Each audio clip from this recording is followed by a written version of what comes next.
People say every marriage has its hidden cracks, but no one expects them to shatter at the worst possible moment. Sienna Whitmore had spent years believing she was living a dream. Wrapped in wealth, surrounded by elegance, and adored by her husband, Nathaniel. From the outside, their life looked perfect. A breathtaking estate, an endless stream of luxuries, and a love story that others envied. But in just one night, everything crumbled. A single, cruel discovery unraveled the truth, leaving her feeling deceived, exposed, and heartbreakingly alone. She refused to stay trapped in a life built on lies. Without hesitation, Sienna made a decision that no one saw coming. She left. No dramatic confrontation, no last words. Just a letter with carefully chosen words and a silence that would haunt Nathaniel for the rest of his life. To the world, Sienna and Nathaniel were the definition of power and prestige. She was the poised heiress of a renowned publishing empire, and he was a billionaire investor whose name alone could make stock markets tremble. Their wedding, held on the sun-drenched cliffs of the Amalfi Coast, had been a spectacle, an event the tabloids dubbed the wedding of the century. But behind the glamour, Sienna had learned an unspoken rule among the ultra-wealthy. Appearances were everything. For years, their mansion in Belgrave, Massachusetts, had been the heart of high society. A grand estate worth nearly $70 million. Its ivory facade gleamed under the sun, hiding the emptiness within. The marble foyer, adorned with an enormous chandelier from a Venetian auction, sparkled like a jewel. Endless hallways, lined with priceless art, whispered of a life so carefully constructed that it felt more like a stage set than a home. Despite it all, Sienna had convinced herself that love existed between them. They shared quiet, intimate moments, late-night meals prepared by world-class chefs, secret escapes to a small pizza shop in Boston, away from the weight of their extravagant world. Nathaniel was far from perfect, but she had made peace with his flaws. She had been raised to understand men like him. Coming from an elite family herself, she knew what it meant to be married to power. The endless board meetings, the never-ending business trips, the constant pursuit of more. As a child, she had watched her own parents live in a cold but functional marriage, built on status rather than affection. She had always wanted something different. She longed for nights filled with laughter instead of silence, for love that wasn't dictated by duty, for a life that felt real. And when she discovered she was pregnant, hope bloomed inside her. Maybe this child would be the missing piece, the bridge between them. The reason their love could finally become something genuine. But hope can be fragile, and illusions don't last forever. Sienna had convinced herself that whatever distance had formed between them would disappear the moment Nathaniel learned he was going to be a father. She believed that once their baby became real to him, the unspoken tensions would dissolve. Love, after all, had the power to heal, didn't it? But the illusion of security unraveled faster than she ever could have imagined. Sometimes a single moment is all it takes to destroy everything you thought was true. At 5 months pregnant, Sienna was often exhausted, her days punctuated by waves of nausea and fatigue. Yet, despite it all, she remained hopeful. She pictured Nathaniel as a devoted father, gently holding their child, reading bedtime stories, building the kind of family she had always longed for but never truly had. It was a crisp November morning, the wind rattling the windows of their estate in Belgrave. Wrapped in a soft knit sweater, Sienna sat in her study, flipping through nursery furniture catalogs. Should she go with soft pastels or elegant neutrals? She imagined the quiet coos of her baby filling the beautifully designed room, a future that felt warm and full of promise. A gentle knock on the door interrupted her thoughts. Her assistant, Emma Carlyle, stepped in, holding a stack of mail and a few packages. Sienna barely glanced at them until her eyes caught a particular envelope. It wasn't addressed to her, but to Nathaniel.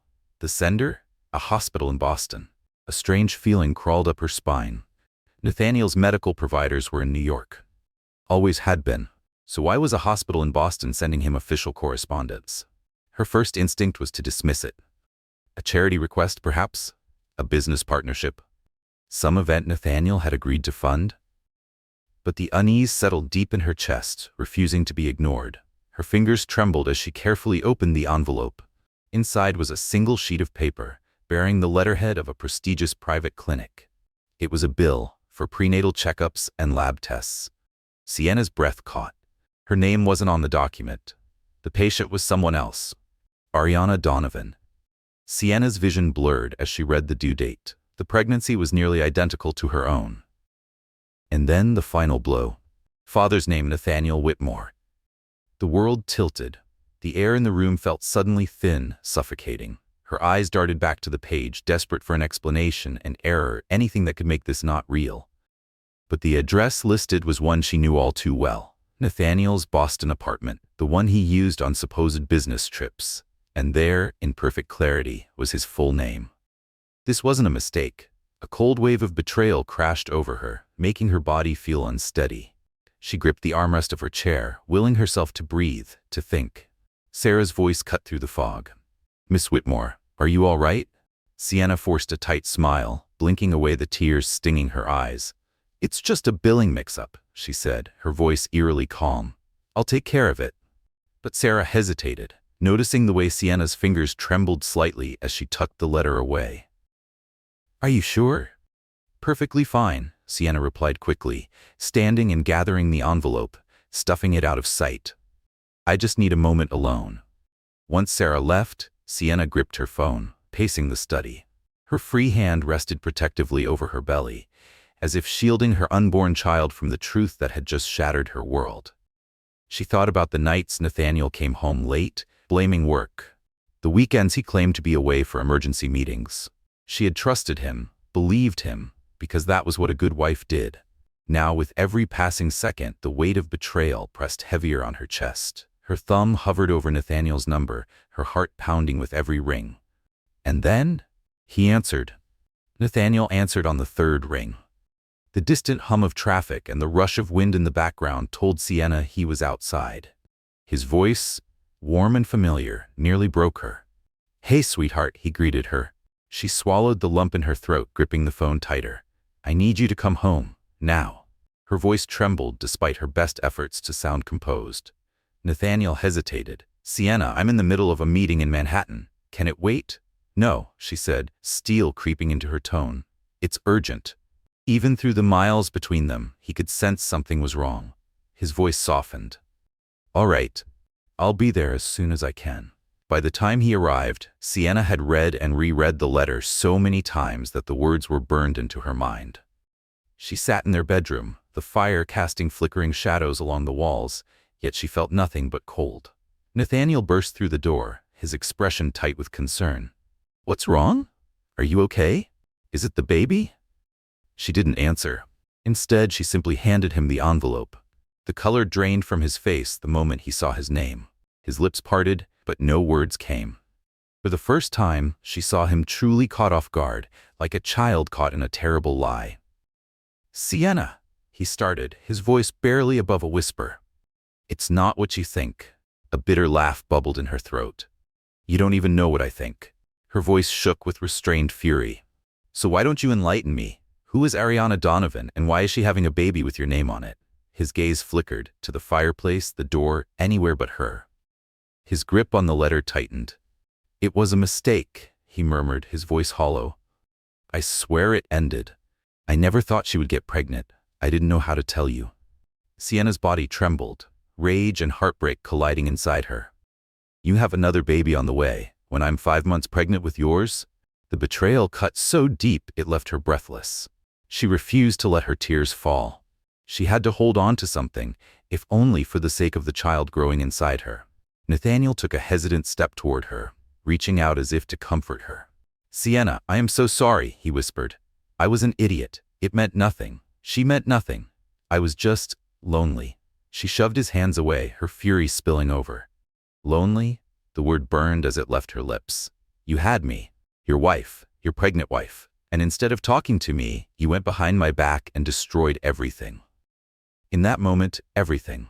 The wealth, the pristine marble floors, the glittering chandeliers, the extravagant life they had built, felt utterly meaningless.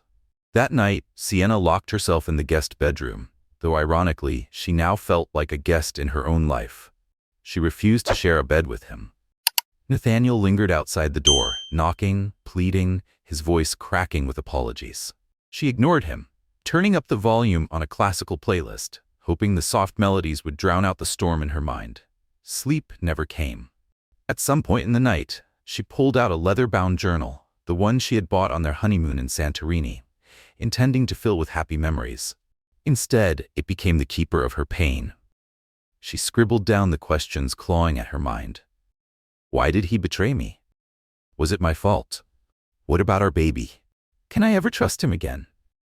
Each question cut deeper, like shards of glass pressing into her heart. By dawn, she found herself wandering the house, a ghost moving through its corridors. And then, through the haze of grief, an idea took shape. She couldn't raise her child in a house built on lies. She needed to leave. Where could she go? Sienna's mind raced with possibilities. Should she retreat to her family's estate in Vermont, where childhood memories still lingered? Or disappear somewhere completely new, Europe, maybe Asia, somewhere the name Whitmore wasn't woven into every conversation, every whispered remark at society galas? By the time the first light of dawn stretched across the sky, she still had no final decision. But one thing was certain, she couldn't stay. Even if only for a short while, she needed space, distance, air to breathe freely for the first time since discovering Nathaniel's betrayal. Outside her door, Nathaniel was relentless. His voice, raw with desperation, echoed through the halls as he pleaded with her to talk to him. Text after text appeared on her phone, each more frantic than the last. She ignored them all. Later that morning, when Nathaniel left for an important board meeting, one he couldn't cancel without causing suspicion, Sienna knew this was her chance. She sat at her vanity, hands trembling as she put pen to paper. Every word she wrote felt like carving into stone, permanent, irreversible. You have inflicted a wound so deep that even breathing feels like pain. Perhaps I was naive to trust you so completely. I loved you. I believed in you. I thought our life was built on something real. But now I see that our so-called fairy tale was nothing more than a cruel illusion. You have broken us in ways that apologies or wealth can never mend. I am leaving. I don't know when or if I will return. Our child, my child, does not deserve to grow up in a home built on lies. Maybe one day I will learn to forgive you. But right now, I can't even bear to look at you. Don't search for me. You won't find me. Sienna. Her hand shook slightly as she folded the letter, but she refused to let tears stain the page. She slipped it into a plain envelope and left it on his nightstand, the last piece of herself she would leave behind. Then she made the call. A private car service. One Nathaniel had no ties to, no control over. She packed light, only the essentials. Her passport, a small stack of cash, a few changes of clothes, and her prenatal vitamins. With quiet, measured steps, she walked out of the estate that had once been her world, but now felt like a gilded prison. The staff watched, some casting worried glances, but none dared to stop her. They knew. As the black SUV pulled away, Sienna turned for one last look. The house stood as grand as ever, its towering columns and manicured gardens unchanged. But to her, it was nothing more than a mirage, an illusion shattered beyond repair. 2 days passed before Nathaniel found her letter. After his board meeting, he had checked into a luxury hotel in Manhattan, hoping time and distance would help calm the storm. He convinced himself that Sienna just needed space, that she would cool down, and they would talk when he returned. But when he stepped into their eerily silent home, unease settled in his chest. Elena left in a car, the staff murmured hesitantly, their voices careful, fearful of saying too much. His heart pounded. She left. At first, he assumed she had gone to her parents' estate in Vermont. But when he called her mother, Margaret Ellsworth, the conversation did not go as he expected. Elena isn't here. Margaret's voice was cold, sharp as glass. And if you're looking for sympathy, you won't find it. You did this. Now live with it. The call disconnected before he could respond. Panic set in. Nathaniel tore through the house, searching for any sign of where she might have gone. And then, in their bedroom, he found the envelope. Her words cut deeper than any business loss, deeper than any financial ruin he could have imagined. Don't look for me. You won't find me. He sank onto the bed, the letter clutched in his hands, his world tilting beneath him. Nathaniel Whitmore was a man used to control, a man who could manipulate stock markets, dictate the futures of entire corporations. Yet in this moment, he had lost the one thing that mattered most, his wife, his unborn child. and for the first time in his life, he had no way of fixing what he had broken. The promise of a fresh start felt empty, almost mocking. In the days that followed Sienna's disappearance, Nathaniel exhausted every resource at his disposal to track her down. He hired private investigators, leveraged his security contacts, and even discreetly offered money to staff who might have insight into where she had gone. Nothing. He scoured bank transactions, airline bookings, and credit card records, but Sienna had been more resourceful than he'd anticipated. Perhaps with the help of her closest friend, Charlotte Hayes, she had orchestrated her escape with precision, covering her tracks so well that every lead turned into a dead end. With each failure, desperation clawed deeper into him. Sleep became a cruel torment. He would bolt upright in bed, drenched in sweat, haunted by dreams of Sienna's tear-streaked face. He saw her everywhere, in reflections, in the corners of empty rooms, in the silence that now filled their once vibrant home. For the first time in his life, Nathaniel did something he never thought he would. He prayed. He prayed for Sienna's safety, that she wouldn't do anything reckless, that, somehow, she would find it in her heart to forgive him. But there was no answer, no calls, no letters, no sign she was even alive. While Nathaniel's world unraveled, Sienna was quietly rebuilding her own. She had traveled across the country, finding refuge in a small coastal town outside of Seattle, Greystone Bay. A sleepy community known for its lighthouse and misty harbor, it was the farthest she could go from New York while still remaining within the country. More importantly, it was a place where neither her family nor Nathaniel had any connections. The town's constant drizzle and overcast skies matched the storm in her heart, and the anonymity soothed her like a balm on raw wounds. She rented a modest cottage from an elderly widow, Margaret Yates, who had been advertising it for seasonal travelers. Though Margaret was curious about her new tenant, she didn't pry when Sienna vaguely mentioned needing solitude to focus on her writing. In that little house by the sea, Sienna began the painful process of rebuilding herself. Each morning she woke early, made herself tea, and placed a hand over the gentle kicks of her unborn baby, a reminder of the life she was determined to protect. She filled pages of her journal with tangled emotions, trying to write her way through the heartbreak. By the time she reached 6 months of pregnancy, her body demanded more care. She found a local OB/GYN, Dr. Harold Lindstrom, a kind-hearted man with graying hair and a reassuring smile. He never pushed for details about her past, though he sensed the weight she carried. One day, he gently suggested she see a specialist for prenatal depression. Her first session was with Dr. Carmen Delgado, a cruel twist of fate, given that she shared a name with Ariana's doctor in Boston. But this woman was entirely different. The session began with a question Sienna had been dreading. "Tell me about the baby's father." Sienna's breath hitched. For so long, she had tried to pretend he didn't exist, to imagine her child as wholly hers, untouched by his betrayal. "He's someone I once trusted," she whispered, her voice breaking. Some days, she missed the ease of her old life, the convenience of drivers, housekeepers, and world-class medical care. But she cherished the small freedoms she had now. The ability to walk along the shore unnoticed, to sit on a weathered bench by the docks and watch the ferries disappear into the mist. Sometimes, as she stared at the endless expanse of the ocean, the wind carried away her tears before they had a chance to fall. Back in Nathaniel's world, events were unfolding in ways he had never anticipated. With Sienna gone, Ariana Donovan saw an opening, an opportunity she had been waiting for. Unlike Sienna, Ariana wasn't the kind of woman to fade into the background. She was ambitious, calculating, and fully aware of the power her situation gave her. Nathaniel had intended to keep her hidden, a secret never meant to surface.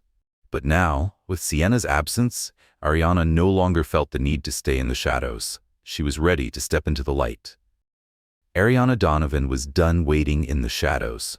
She wanted more than just financial support. She wanted recognition. She wanted the world to know that her child would carry the name of a billionaire. She craved the security, the luxury, the status that came with being tied to Nathaniel Whitmore. At first, she played the role of the discreet mistress, but as weeks passed, her patience wore thin. She started calling him incessantly, showing up unannounced at the towering Manhattan headquarters of Whitmore Capital, ignoring the whispers of the staff. For Nathaniel, her presence was unbearable, a constant reminder of the wreckage he had created. He tried to keep her satisfied with money, hoping it would be enough. He bought her a sleek penthouse in Boston, set up a trust fund for the child, and covered every expense, from prenatal appointments to luxury baby items. But Ariana wasn't interested in being a well-kept secret. She wanted him. She wanted him to hold her hand at doctor's visits, to rub her feet when exhaustion hit, to promise her that she was more than a mistake. But Nathaniel couldn't bring himself to give her that. Every time he looked at her, all he saw was the agony he had inflicted on Sienna. The weight of his choices pressed on him like iron shackles. His life had become a fractured mess. On one side, the desperate search for Sienna. On the other, the suffocating obligations to a woman he never truly loved. Some nights, he didn't go home at all. He slept in his office or checked into a hotel just to avoid Ariana's relentless demands. And every night he called private investigators, hoping for a lead. For weeks, there was nothing. Then at last, a break, a withdrawal. $50,000 in cash from Sienna's personal trust made at a bank in Seattle. It wasn't much, but it was enough. Within hours, Nathaniel was on his private jet, flying across the country, chasing a ghost. Seattle was gray and damp when Nathaniel arrived, the rain mirroring his sinking mood. His first stop was the bank, but he was met with walls of legal red tape. Privacy regulations prevented employees from revealing any details. Attempts to bribe his way through only made things worse. One teller, however, let something slip. A subtle mention of a woman who matched Sienna's description staying at a local motel. Hope surged in him.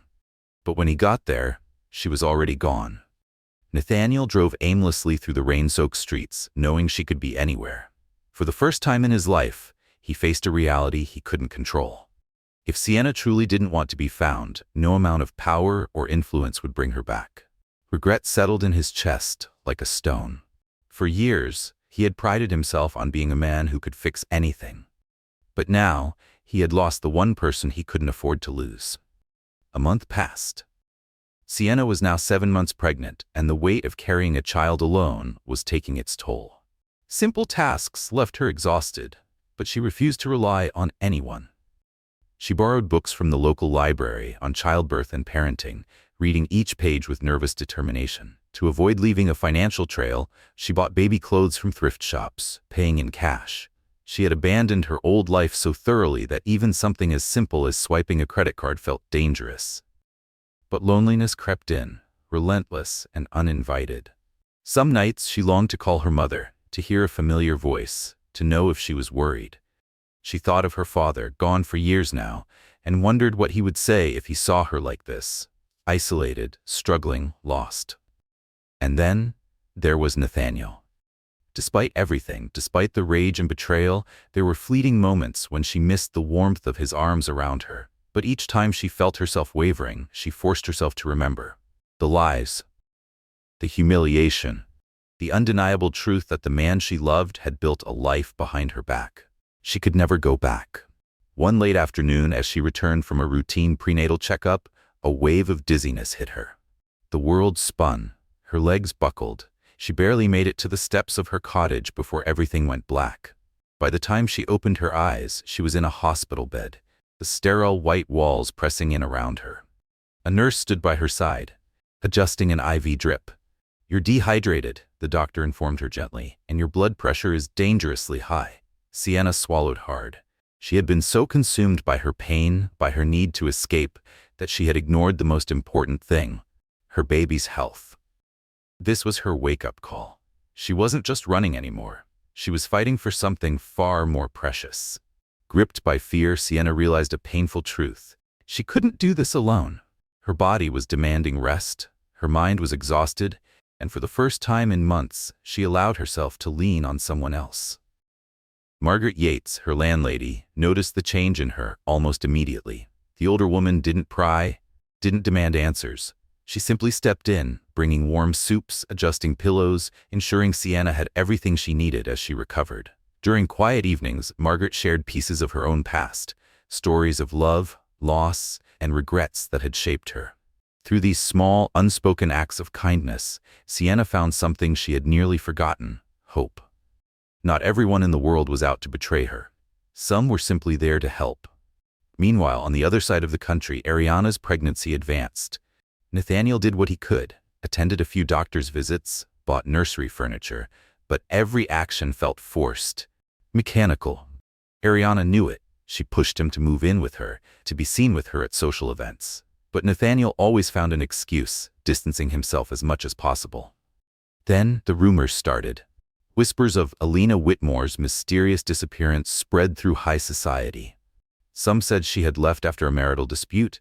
Others claimed something more sinister. Ariana seized the moment. Leaking carefully crafted stories to gossip magazines, she painted herself as the devoted mother-to-be, abandoned by a heartless man. She conveniently omitted any mention of Sienna's pregnancy, ensuring the world saw her child as Nathaniel's only heir. Nathaniel was livid.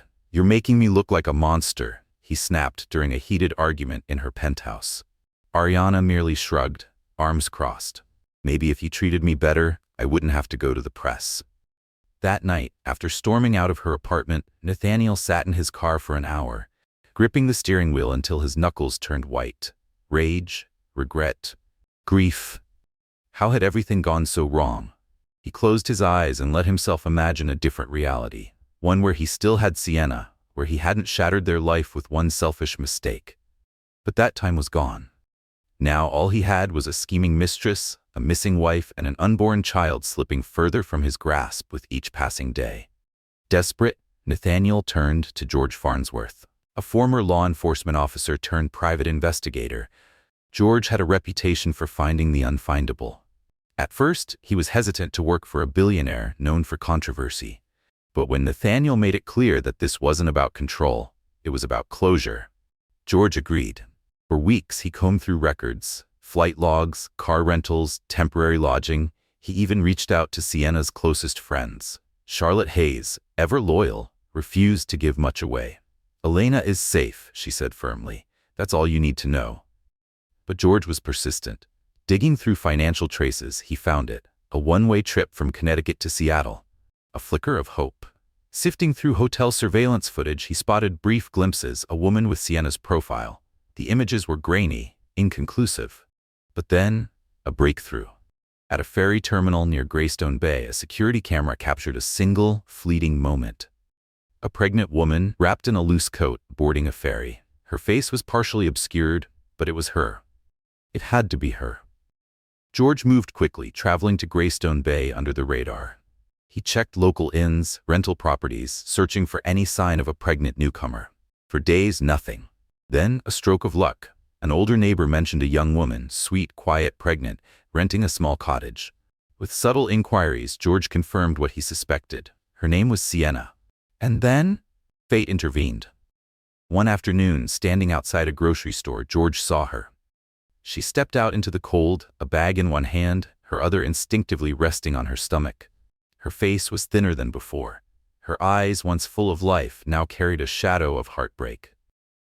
But it was her, Nathaniel's wife, the woman who didn't want to be found. George Farnsworth remained at a distance, making no move to approach her. He simply observed.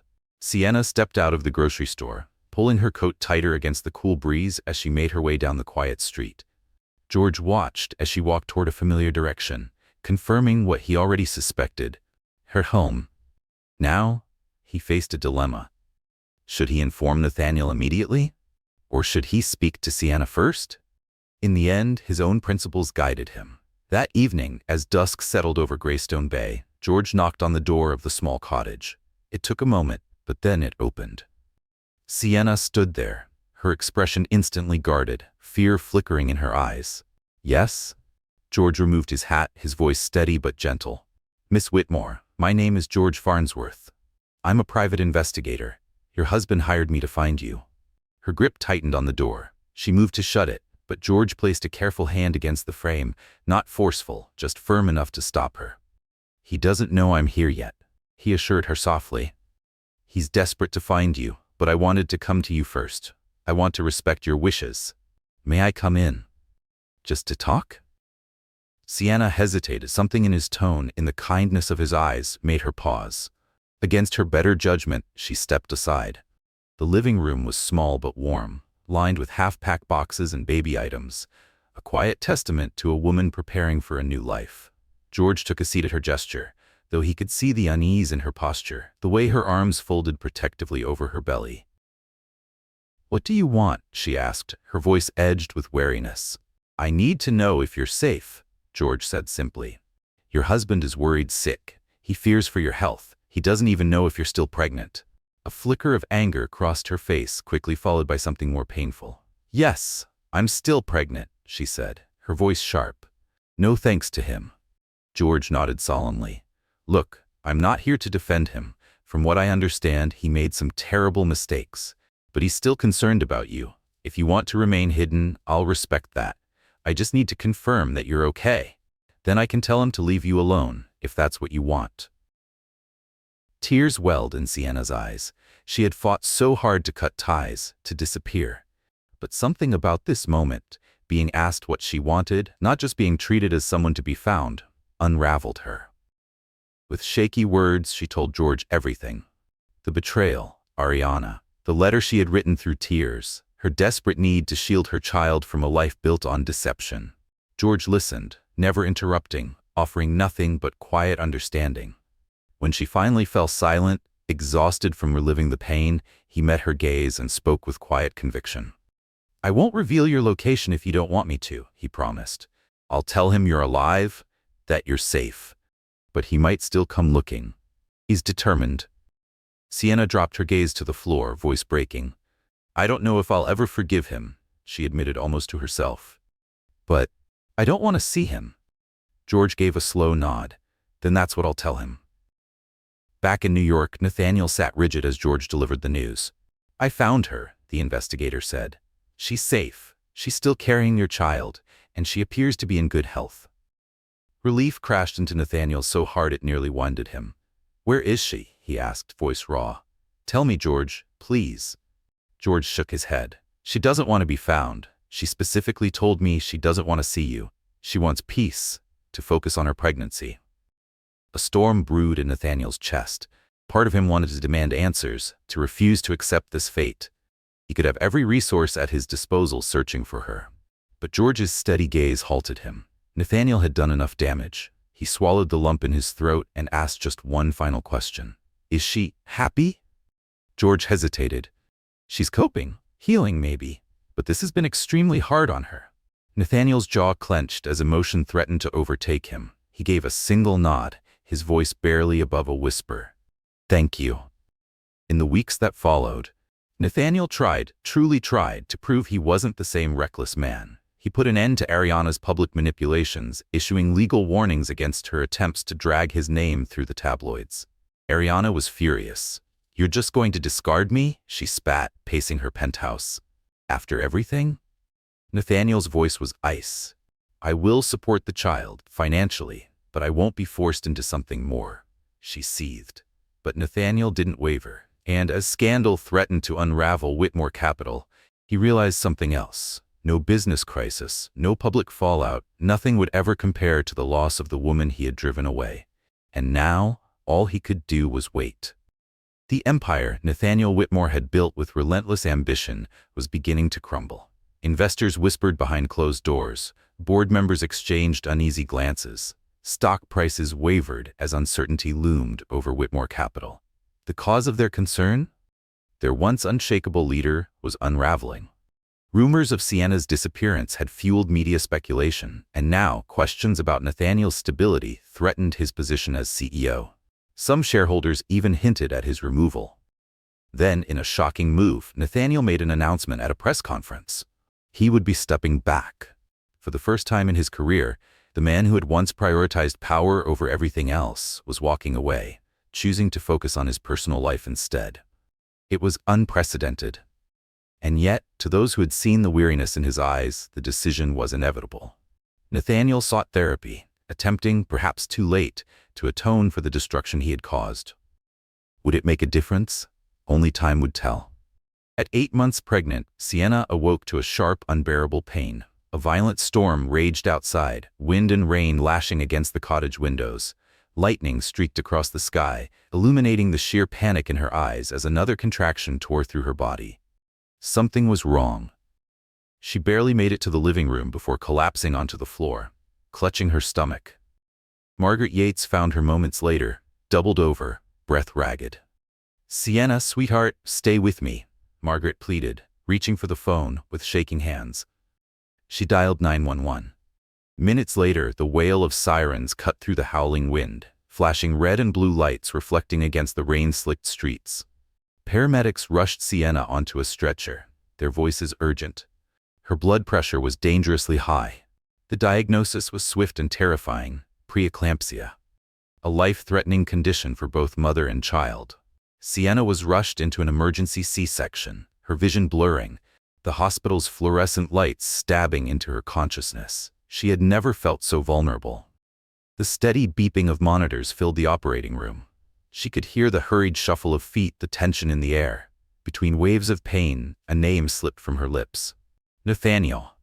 Not out of love, not out of forgiveness, but from a primal, desperate need for comfort. Then, everything faded. Somewhere in the sterile brightness of the operating room, a cry pierced through the tension. Thin, insistent, fragile. A baby boy had entered the world.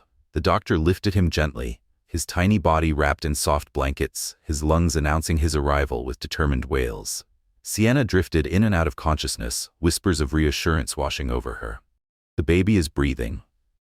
He's small, but stable." She fought to stay awake, to see the child she had carried for months. And when she finally caught a glimpse of him, so small, so perfect, tears spilled down her cheeks. Relief. But her body had other plans. The preeclampsia triggered severe complications. Her blood pressure remained unstable, and then bleeding. Too much bleeding.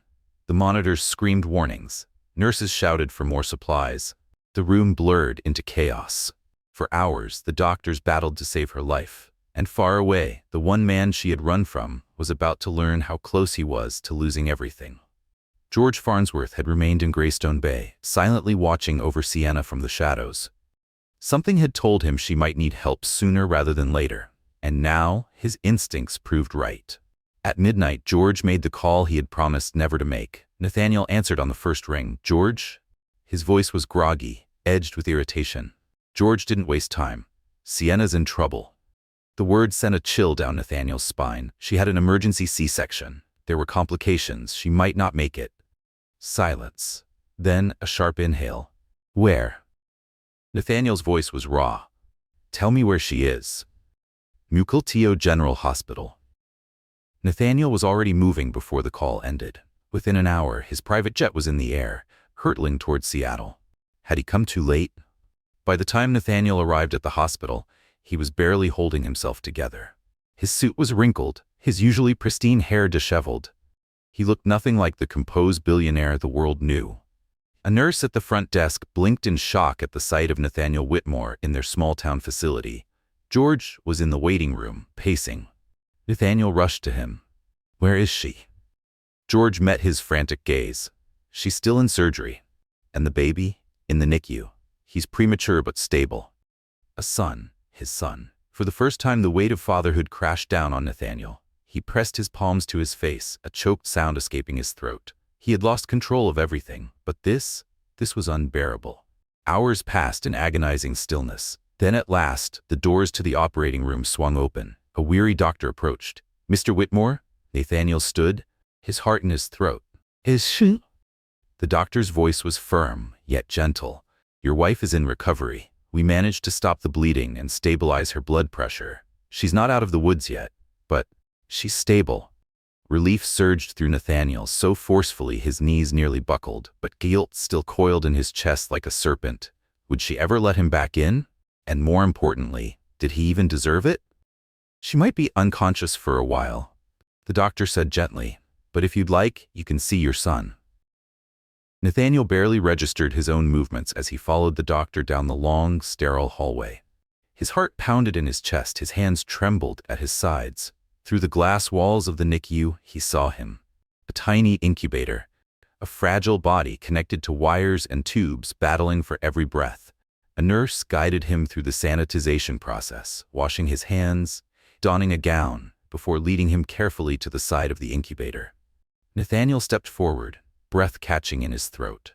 The world outside this moment, His empire, the scandals, the mistakes, ceased to exist. All that remained was this delicate life before him. A swirl of dark hair, tiny curled fists, fluttering eyelids. Nathaniel placed a cautious hand against the incubator, tears dripping onto the sterile floor. His voice came out in a broken whisper. "You're so beautiful." A sob nearly escaped him. He didn't even know his son's name. Sienna had never told him. He closed his eyes, sending a silent prayer, not for himself, but for the chance to hold his child, to hear his name from Sienna's lips, to fix even a fraction of what he had broken. After a few minutes, the nurse gently suggested he let the baby rest. Nathaniel nodded, heart aching, and turned toward his next destination. The hallway to the recovery ward was dimly lit, the steady hum of fluorescent lights the only sound breaking the silence. A nurse, her eyes soft with sympathy, pointed him toward Sienna's room. Nathaniel hesitated at the door. Then he stepped inside and froze. Sienna lay pale and unmoving, her body fragile against the stark white sheets. Tubes ran from her arms, an oxygen mask covered her mouth, the rhythmic beep of the heart monitor the only reassurance that she was still alive. A wave of regret crashed into him so fiercely it nearly took him to his knees. The woman who had once danced with him under city lights, who had laughed with him over stolen slices of pizza, who had loved him without question. She was barely holding on. Slowly, he approached, lowered himself beside her bed, took her delicate hand in his. A lump formed in his throat, thick with unshed tears. His voice was hoarse when he spoke. "I'm sorry," he whispered. "Please come back to me. Please. If not for me, then for our son." He didn't know how long he sat there, speaking softly to her, apologizing between choked breaths. Nurses came and went, checking her vitals, offering him polite smiles, perhaps aware of the heartbreak that filled the room like an unshakable weight. Still, he stayed, waiting, praying. 2 days later, Sienna's eyelids fluttered open. A soft, sterile light greeted her vision. Her body felt weak, heavy, drugged, disoriented. She blinked against the blur, trying to make sense of where she was. Then a face came into focus. Nathaniel. His expression was raw, his eyes bloodshot and exhausted. A swirl of emotions surged through her. Relief, because she wasn't alone. But then, anger, betrayal. The sharp, cutting memories of everything he had done. She tried to speak, but her throat was too dry. Only a raspy whisper escaped. A nurse hurried over, adjusting her pillows and offering her a sip of water. Nathaniel leaned forward, voice trembling. "Your baby's fine," he said, barely able to contain his emotion. "He's in the NICU, but the doctors say he's doing well." A rush of love for her child broke through Sienna's haze. She struggled to sit up, wincing at the pain in her abdomen. "Where is he?" she managed. Nathaniel hesitated. "I'll take you to see him once you're stable." He reached for her hand. She pulled away. Her breath was unsteady, her voice laced with exhaustion and fury. "What are you doing here?" Nathaniel lowered his head, shame weighing on his shoulders. "I had to come," he admitted. "I couldn't let anything happen to you, or to our son. I know you told me not to look for you, but when I heard..." He exhaled, his voice breaking. "I'm sorry, Sienna. I'm so sorry." Her body trembled, partly from the anesthesia, partly from the flood of emotions she wasn't ready to face. "You have no right to be here," she whispered, tears burning at the edges of her eyes. "I told you to leave me alone." Nathaniel swallowed hard. "I know, and I will, if that's what you want." His voice softened, breaking under the weight of his regret. "But please, let me help you through this. Let me be there for our son." She turned her face away, conflicted. She despised him, but she was terrified of facing this alone. And yet, how could she let him back in after everything he had done? They spoke little after that. The doctors focused on Sienna's recovery, stabilizing her blood pressure, easing her pain. Nathaniel never left the hospital. Though she barely acknowledged him, he stayed, sleeping in an uncomfortable chair outside her room, refusing to leave, refusing to walk away from the woman he had already lost once. And as the days passed, the question remained, would she ever let him back in? Did she even want to? And if she didn't, was he truly prepared to let her go? Sienna had regained enough strength to be wheeled into the NICU for the first time. The moment she saw her son, so impossibly small, nestled in the incubator with tiny tubes helping him breathe, tears streamed silently down her face. With a trembling hand, she reached inside, her fingers brushing against his delicate skin. His hand, no larger than her fingertip, curled instinctively around hers. A quiet sob escaped her lips, overwhelmed by the depth of maternal love coursing through her. Nathaniel stood beside her, silent, reverent. For the first time in what felt like forever, there was no past, no betrayal, no heartbreak. Just this. Just the miracle of the child they had created. For a fleeting moment, she wished they could share this joy without the weight of everything that had come before. But the shadow of the past was never far behind. As the days passed, both Sienna and Nathaniel attended neonatal classes together. Under the watchful eyes of the NICU nurses, they learned to change tiny diapers, to cradle their son against their skin for warmth, to administer infant CPR in case of emergencies. In those moments, their animosity faded, replaced by a shared devotion to their child. Sienna found herself watching Nathaniel more than she wanted to. The way his hands, once accustomed to signing billion-dollar deals, now trembled as he gently stroked his son's back. The way he whispered lullabies, his voice barely above a breath. The way his eyes, usually so guarded, softened every time their baby curled into him. For the first time since everything fell apart, she saw a glimpse of the man she had once loved. But reality had a way of creeping back in. One afternoon, as their son lay sleeping in the incubator, Sienna finally voiced the question that had been gnawing at her. "What about her?" she asked, barely above a whisper. "What about Ariana's baby?" Nathaniel exhaled sharply. He had known this moment would come. "I'm supporting her financially," he said, his voice low. "But I'm not with her. I don't want a relationship with her. I never did." "She's 7 months pregnant," Sienna murmured, closing her eyes for a moment. "This is so complicated." "I know," he admitted, shame creeping into his expression. "I don't expect you to forgive me. I want to be here. For you. For him. If you'll let me." She didn't respond. She didn't know how. A day later, their son reached another milestone. The doctors deemed him stable enough to move to a lower-risk section of the NICU. Every small victory felt monumental. Despite the emotional distance between them, Sienna found herself relying on Nathaniel more than she expected. She was still weak from the complications of her delivery, and navigating this new reality alone seemed impossible. The tension between them remained, a raw, unhealed wound, but necessity forced them into an uneasy truce. 2 weeks after giving birth, Sienna was discharged. Her son, however, had to remain in the hospital a little longer. As she thought about returning to the small cottage in Greystone Bay, dread settled in her chest. The steep steps, the isolation, the exhaustion creeping into her bones. Nathaniel must have sensed her hesitation. "I booked a suite at a nearby hotel," he told her. "It has medical staff on call. It's safer for both of you." Accepting his offer meant acknowledging him as part of her support system. But what other choice did she have? Reluctantly, she agreed, and so began their tentative coexistence. They spent hours in the NICU, absorbing every lesson, preparing for the day their son would finally come home. Sienna was physically and emotionally drained. Some days, her composure cracked. In those moments, Nathaniel didn't push.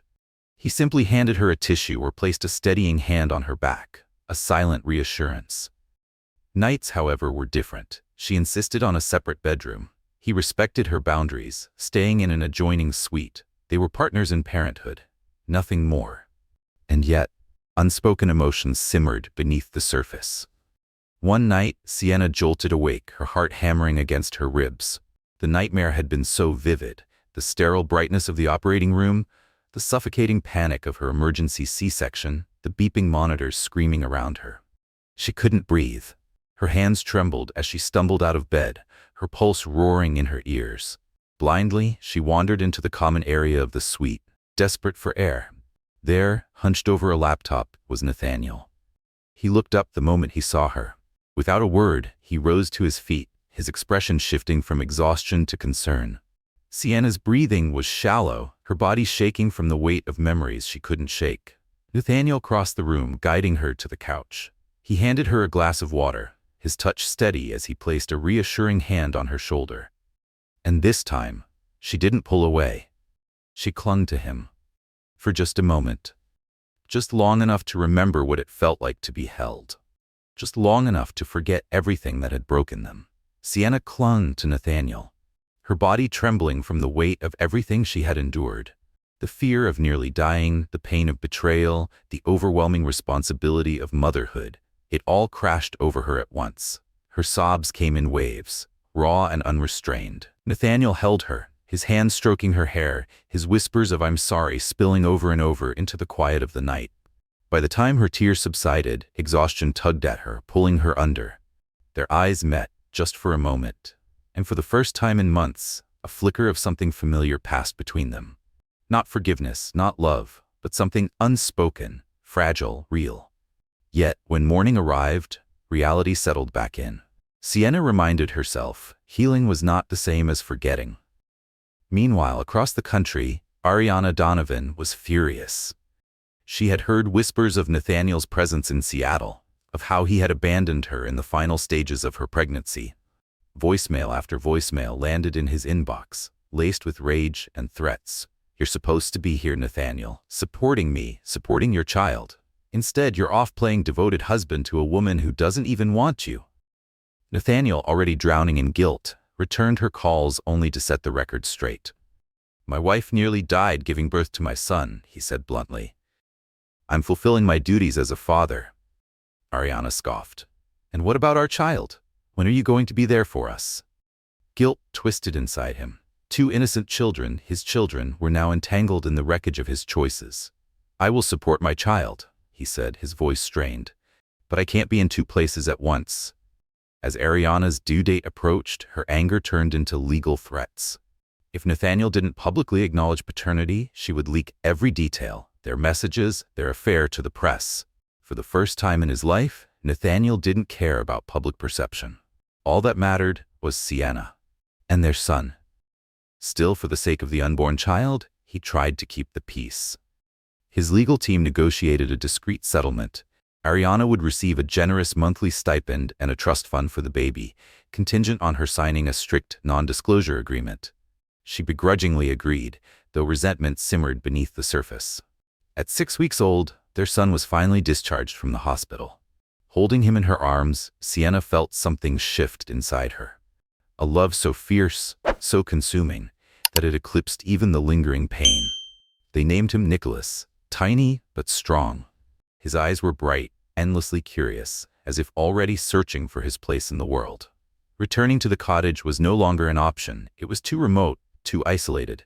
Yet, she wasn't ready to return to Connecticut, to the life she had left behind. With no clear path forward, she reluctantly leaned on Nathaniel's resources. For now, they rented a modest townhouse near the hospital so Nicholas could remain close to his pediatric specialists. It was supposed to be temporary, but necessity forced them into a rhythm. Late-night feedings, diaper changes, soft lullabies in the quiet hours before dawn. Through every shared moment, tension lingered. Yet beneath it, something else wove its way between them. Tenderness. As weeks turned into months, Sienna noticed something different about Nathaniel. He was quieter, more present.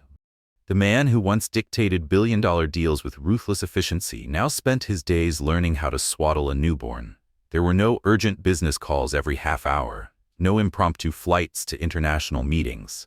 Instead, he focused on Nicholas's health, on Sienna's recovery, on something he had never prioritized before, fixing himself. He had started therapy with a local counselor, one who specialized in marital conflict. At first, Sienna kept her distance, but eventually she found herself sitting across from him in a dimly lit office, a therapist watching as she unraveled years of suppressed pain. With trembling words, she spoke about the betrayal. About the devastation of realizing that the man she had loved had built a life behind her back. Tears spilled onto her lap as she voiced the questions that had haunted her for so long. Was I not enough? Did you ever love me? How could you do this to us? For once, Nathaniel didn't try to defend himself. He listened, and when he finally spoke, his voice was raw, stripped of all pretense. "I was afraid," he admitted. "Afraid I wasn't enough, that I would fail you, that I would fail as a father." He swallowed hard. "I sought validation in the worst possible way. I convinced myself that what I did wouldn't matter, that it wouldn't touch you, that you would never know." His voice broke. "But you did, and I destroyed everything." It wasn't an excuse. It wasn't a plea for forgiveness. It was just honesty. For the first time, Sienna saw the flawed, broken man beneath the betrayal. And for the first time she wondered, was healing even possible? She wasn't sure, and she wasn't sure she would ever trust him again. But for now, that answer would have to be enough. "I don't trust you," Sienna admitted, her voice quiet but firm. "At least, not the way I used to." Nathaniel swallowed hard, the weight of her words settling deep in his chest. "I accept that," he said. "I know I have to earn any measure of trust back. If it takes a lifetime, so be it." For months, they had lived in an unspoken truce, coexisting, co-parenting, but never fully addressing the scars between them. Then, an unexpected phone call shattered their fragile balance. Ariana had given birth prematurely, a daughter, Cassandra. Like Nicholas, she had arrived too soon, facing complications that required specialized care. Despite the fractures in their relationship, Ariana reached out, desperate. Her baby needed a higher level of medical attention than her local hospital could provide. Sienna felt an ugly surge of jealousy at the mention of Ariana's name. But when she looked at Nathaniel, saw the anguish in his eyes, she knew that if he ignored this, it would haunt him forever. Ultimately, she did something that surprised even herself. "Go," she told him softly. "Make sure she's okay." Nathaniel hesitated. Leaving meant stepping away from their delicate progress, from the trust he was trying to rebuild. But he also knew that if he turned his back on his own child, he would never forgive himself. And neither would Sienna. In Boston, Nathaniel moved quickly. He arranged for Cassandra's medical transport, ensuring she received the best possible care. He stayed just long enough to confirm that she was stable under the care of pediatric specialists. Then, determined to prove his sincerity, he returned to Seattle within a week. He expected tension, he expected coldness. What he hadn't expected was how much Sienna had missed him. She wouldn't say it, but in the quiet moments, when she held Nicholas and remembered the nights Nathaniel had stood behind her, guiding her hands, she felt the absence of him in ways she hadn't before. She realized that even if their marriage never fully healed, she had come to cherish something else, having a partner, someone to share the burden of parenting. When Nathaniel returned, exhausted but relieved, they finally talked. "Cassandra's stable," he told her. "I'll be traveling to Boston periodically to see her. I owe her that much." Sienna nodded, glancing down at their sleeping son. "I can't begrudge you that," she admitted softly. There was no more jealousy, only acceptance. They had built something new, imperfect, complicated, but real. The final turning point came on a warm summer afternoon, 6 months after Nicholas's birth. Sienna, now stronger and more confident in her role as a mother, decided it was time. She needed to see her family, to mend the broken bridges. And for the first time, she extended an invitation to Nathaniel. She wasn't sure if it was the right choice, but it was the one she made. When they arrived at her mother's estate in Massachusetts, tension hung thick in the air. Elizabeth Ellsworth, her mother, stood with arms crossed, her face unreadable. Then she saw Nicholas. And everything changed. Her expression softened, her lips trembling, as she took her grandson into her arms. Tears welled in her eyes as she looked at Sienna, then at Nathaniel, who stood awkwardly beside her, uncertain of his place. Later, in a private moment, Elizabeth confronted him. "I trusted you with my daughter's happiness," she said, her voice sharp, "and you failed her terribly." Nathaniel didn't flinch. "I know," he said, head bowed, "and I'll spend the rest of my life trying to make it right." Elizabeth studied him for a long moment. Finally, she exhaled. "If Sienna can find it in her heart to forgive you, then I will too. But if you betray her again, there won't be a third chance." Nathaniel nodded, emotion thick in his throat. "I won't," he promised. That night, in the quiet of the guest bedroom, Sienna finally voiced the question that had been lingering in her heart. "Do you still love me?" Nathaniel's breath caught. His eyes shone with raw vulnerability as he whispered, "With everything I have left." His voice cracked. "I'm sorry it took losing you to realize how much you meant to me." Sienna sighed, cradling Nicholas against her chest. "I'm not sure if our marriage can be saved," she admitted. "But for his sake, I'm willing to try." Nathaniel reached for her free hand, hesitant, almost afraid she would pull away. When she didn't, he held on. "That's all I can ask for," he murmured. Over the next year, they took cautious steps toward rebuilding trust. It wasn't easy. There were setbacks, difficult conversations, moments of doubt. But there were also victories, small, quiet ones, late-night feedings shared without tension, laughter, unguarded and unexpected. The sight of Nathaniel reading to Nicholas, his voice soft, his walls slowly breaking down. They co-parented with love, ensuring Nicholas had the warmth and security he deserved. And despite everything, Sienna saw something she hadn't expected. Nathaniel wasn't the same man he had been before. He was changing, for the better, for their son, and maybe, just maybe, for her too. Ariana remained a lingering presence in their lives, but she was kept at a distance, her interactions with Nathaniel restricted solely to discussions about Cassandra's well-being. She no longer held power over him. Sienna too had learned to set boundaries, no longer allowing Ariana's existence to infringe upon her emotional space. Meanwhile, therapy continued. There were still difficult nights, arguments that left the air thick with tension, moments where old wounds reopened, and nights when Sienna chose to sleep in a separate room, needing space to process her emotions. But there were also victories. Nicholas's first tooth, his first wobbly steps, his first birthday, celebrated with laughter and warmth, moments that reminded them of what they had built beyond the pain. Eventually, Sienna agreed to move back to Connecticut. On her terms. They sold the grand estate that once symbolized their fractured marriage, choosing instead a modest, family-friendly home. Together, they decorated Nicholas's room, filling it with bright colors and whimsical designs. Sienna made another decision, one that defined this new chapter of her life. She returned to work, part-time, at her family's publishing house. She refused to be just someone's wife or someone's mother. She needed something of her own. Something no betrayal could take away. It wasn't perfect. The shadows of the past never fully vanished. But Nathaniel's remorse and unwavering dedication were real. Through quiet, consistent acts of love, Sienna realized she could let herself care for him again. Not recklessly, not blindly, but cautiously, with the lessons of heartbreak forever etched into her soul. Nathaniel, for his part, changed in ways even he hadn't expected. The relentless pursuit of power that once consumed him no longer defined his life. He spent more time at home, savoring the simple moments he had once taken for granted. He attended marriage retreats, read books on emotional intimacy, expressed gratitude for every second chance Sienna gave him. He was no longer the man who thought love was something he could take for granted. And for that, he was better. Their journey wasn't a fairy tale, nor was it a tragedy. It was something in between, a story of resilience, of two people who had been shattered, but chose to rebuild. Piece by fragile piece. Betrayal had broken them, but forgiveness, slow, imperfect, real, stitched them back together in a way that was different from before. Sienna proved that even the deepest heartbreak could be met with strength, that love didn't have to vanish in the face of betrayal. It could change. It could evolve into something more honest, more deliberate. Nathaniel learned that wealth and power meant nothing without respect and loyalty. And so he spent his days proving, not through words but through actions, that he was a man worthy of the second chance he had been given. Their journey had been steeped in pain.